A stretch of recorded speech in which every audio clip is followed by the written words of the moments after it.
বর্তমান সরকার এবং নির্বাচন কমিশন জাতির কাছে যে প্রতিশ্রুতি দিয়েছে ইতিহাসের সেরা নির্বাচন, সুন্দর নির্বাচন উপহার দেবেন, এটাই প্রমাণিত করেছে। বিগত দিনে ফ্যাসিস্ট আমলে একেবারে অন্যায়ভাবে পলিটিক্যাল ব্যাড ইন্টেনশন থেকে জামাতের নিবন্ধন বাতিল করা হয়েছিল। পরবর্তীতে দাঁড়িপাল্লা যে প্রতীক, আমাদের দলীয় প্রতীক, সেটাও এই নিবন্ধনের সাথে যুক্ত করে আমাদের প্রতীক কেড়ে নেওয়া হয়েছিল। চরম অন্যায় করা হয়েছিল, আমাদের অধিকার লঙ্ঘন করা হয়েছে। গতকালের গেজেট আমাদের সেই অধিকার আদালতের আদেশের মাধ্যমে ফিরে এসেছে এবং দেশে ন্যায় বিচার প্রতিষ্ঠার পথ সুগম হয়েছে। এবং বর্তমান সরকার এবং এই ইন্ডিপেন্ডেন্ট ইলেকশন কমিশন এই ক্ষেত্রে আগামী দিনের পথ চলা, গণতন্ত্রের পথে হাঁটা এবং জনগণের যে রক্তের বিনিময়ে গণ অভ্যুত্থান আগস্ট হয়েছিল সেই প্রত্যাশার প্রতিফলন ঘটেছে বলে আমরা মনে করি।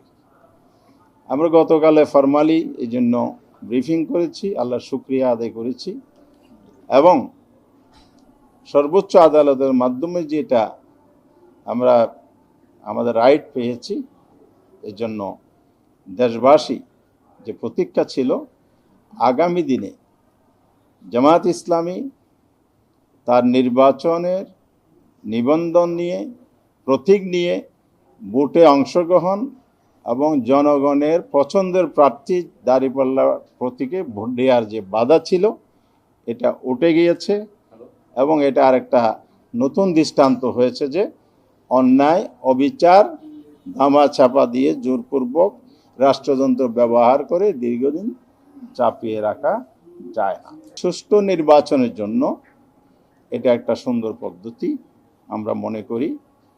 ঐক্যমত্য কমিশনেও আমরা এটা উঠিয়েছি, এটা আলোচনা চলমান। আজকে ইলেকশন কমিশনের কাছে আমরা আনুষ্ঠানিক বৈঠকের মধ্য দিয়ে এটা দাবি উত্থাপন করেছি, এটা এই পদ্ধতিটা যেন বাংলাদেশে চালু করা হয়।